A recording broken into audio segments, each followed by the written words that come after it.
Okay guys, so lilinisin muna natin ang ating mga crabs or alimango.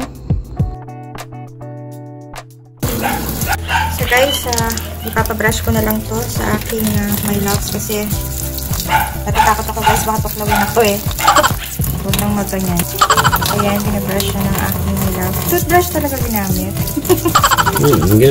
Ayan guys, so lalagyan na natin sila ng asin. Litensya na kita. Nilagay tayong konting water. Tamang water lang guys, huwag silang lunurin, baka mamatay. Sindihan natin, in a medium fire lang, then takpan natin ito. Ayan, bali very slight lang yung laga na ginawa natin dito. Iahon na natin ito at ikakat natin or bibiyakin into 2. Bibiyakin into 2. Ayan guys, sa ating pan ay maglagay na tayo ng oil.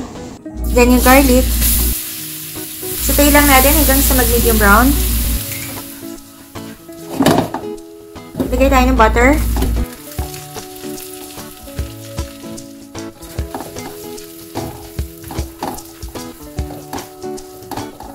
At pag melted na, lagay tayo ng oyster sauce. Yan, mix lang natin. Lagay na natin yung crabs.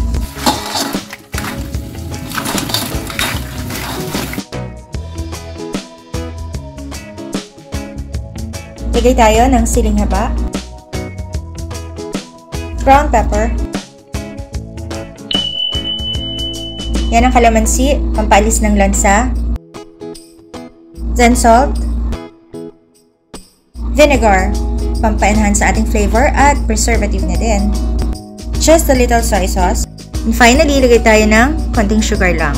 At para sa tamang sukat ng recipe, check nyo lamang po ang description box below this video.